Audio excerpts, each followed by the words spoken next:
In this video, I'd like to look at the tarot as a practical tool for inner development, not so much in its more lofty, intellectual, esoteric components, as I've often used it in the past, but using it now as something for very grounded, practical usage for everyday life, getting it out of the head and down into the body and the emotional levels.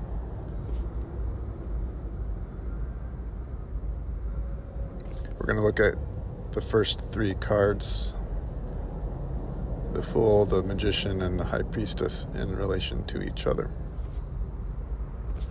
This is not anyone else's work. This is purely my intuitions by kind of just meditating on the images and what they call forth that resonate with some of the meditations and insights I've had. Anyone can do this. This can be done simply by looking at the cards and for a moment ignoring all the esoteric connections and symbols, and just purely what is the card, what is the gesture of the card saying. Just like an artist does a gesture drawing. Just very loose, quick interpretation using your intuitive faculties. What is the main message jumping out at you from the image? So the idea is to sit in meditation and visualize a table like the magician's table, and seated across from you on the table are all your desires, wishes, aspirations. So visualize them, put them on the table, see them, let them go, drop them on the table for a time. You can always pick them up later, but for now you're just looking at them and creating a distance, a space from them.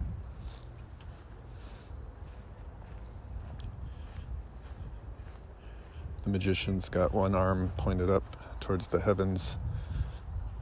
So who are you when you are not in a state of desire, aspiration, getting in touch with the source, which is reaching up towards the heavens and also down to the earth, that grounding.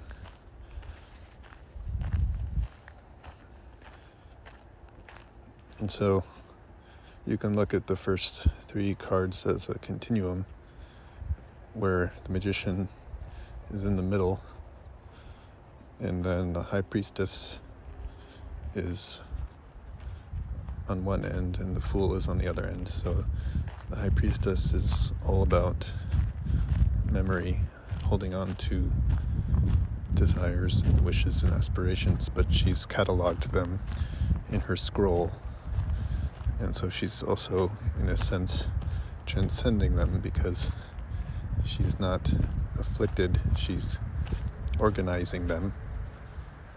And what you do is, at night before bed, you replay your memories of the day backwards, starting with most recent, then going all the way to the morning if you can. And this is training your astral body to do what it's going to do when you die, and you actually replay your whole life in reverse order. So the astral body goes in reverse time, sequentially, and the high priestess is in the ancient mystery schools, she was always about going backwards through the abyss into the portal of Da'ath, or the Black Sun. If you watch my older videos, you'll know what that's all about.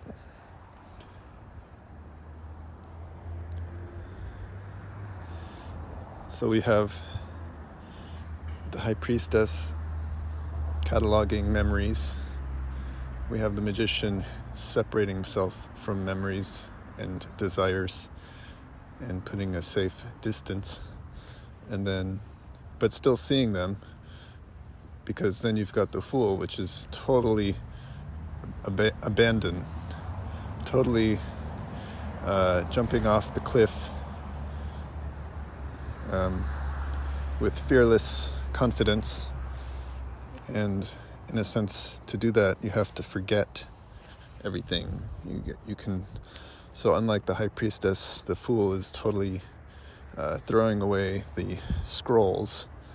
And so every moment, you can see these cards working as a way to live every moment too, not just in meditation, but every second of your waking life. You can be the fool. You can take every new stimulus with that in that spirit of like totally going for it, jumping off the cliff. And it's like you can't hold on to what just happened before that if you want to catch the next wave. You can't be still ruminating over the last wave. So that's where you've got the high priestess to do that rumination, and then the magician is sort of balancing those two poles.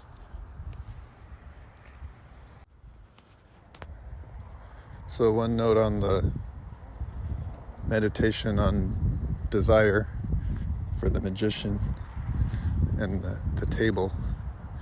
Another thing you can do is, if your phone is a source of desire, as it is for most people, there's so many things on the phone that the phone can represent and symbolize. So you sit in meditation and you put the phone across from you, like 2 or 3 feet in front of you, and you just look at it, but without any attachment, right? So you're being the magician, and you're just practicing for a moment, practicing what are you when there's no desire.